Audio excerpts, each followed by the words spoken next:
Sementara itu pemirsa, dicabutnya status Bandara Sultan Mahmud Badarudin II Palembang dari bandara internasional menjadi bandara domestik akan berdampak bagi pengusaha travel yang melayani keberangkatan umroh. Sesuai keputusan Menteri Perhubungan Republik Indonesia yang ditetapkan pada tanggal 2 April 2024 lalu, status internasional Bandara Sultan Mahmud Badarudin II Palembang dicabut.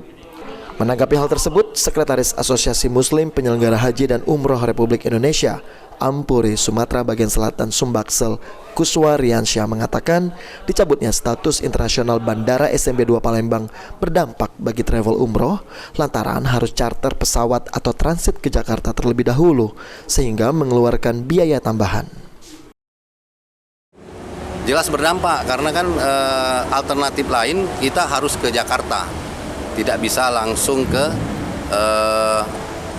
Palembang karena pesawat yang di Palembang itu hanya charter, hanya dua pesawat yang charter untuk umroh gitu, karena tidak ada pilihan, tidak ada alternatif lain lagi kita karena tidaknya lagi internasional bandara kita. Sementara itu, tokoh masyarakat Komjen Pol Purnawirawan Susno Duaji menilai downgrade-nya status Bandara SMB 2 Palembang menjadi bandara domestik sangat menyedihkan. Lantaran sudah lebih dari 30 tahun Bandara SMB 2 Palembang menjadi bandara internasional.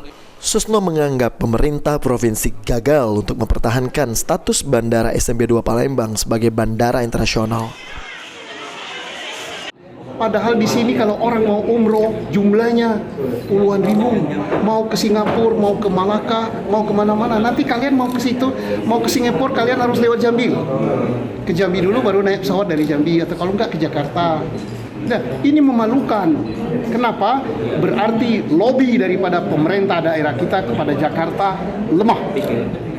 Harus bertanggung jawab pemerintah daerah, termasuk pejabat gubernur yang sekarang. Susno menambahkan untuk jamaah umroh dari Provinsi Sumatera Selatan mencapai puluhan ribu setiap tahunnya, sehingga masyarakat Sumsel yang akan keluar negeri harus transit terlebih dahulu.